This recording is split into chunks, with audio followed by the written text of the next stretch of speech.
Voilà, donc cette figure contient de nombreux axes de symétrie. Et donc du coup, un premier axe de symétrie, ensuite un deuxième axe de symétrie,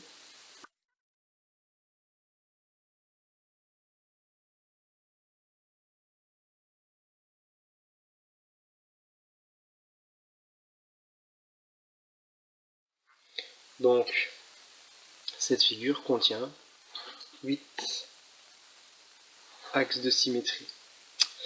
Ensuite, au niveau du centre de symétrie, on a un centre de symétrie, c'est celui qui est à cet endroit-là.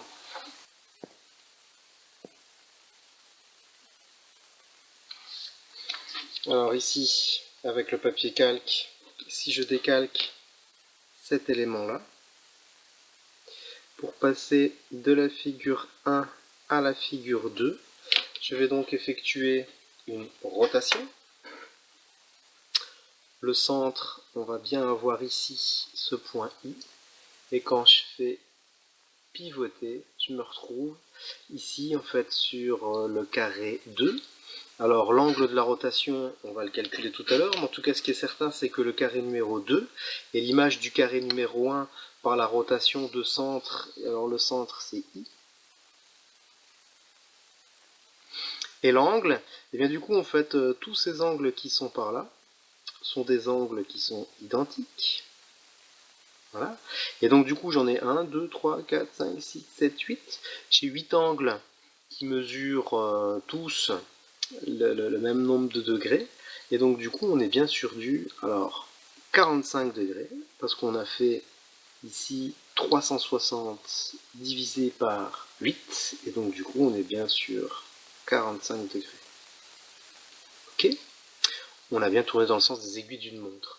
Ensuite, pour cette figure qui est ici, si je décalque, on va prendre un autre petit bout de papier calque, si je décalque cette figure numéro 1,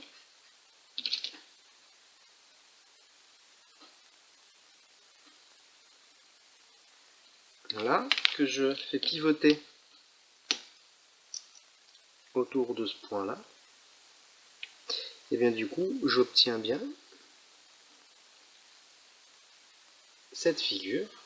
Et donc du coup, cette figure, on est bien sur une rotation dont le centre, c'est bien I, et l'angle, du coup, comme tout à l'heure, on était sur, alors, on a fait d'abord un angle de 45, puis un deuxième angle de 45, c'est-à-dire on est vraiment sur un angle de 90 degrés.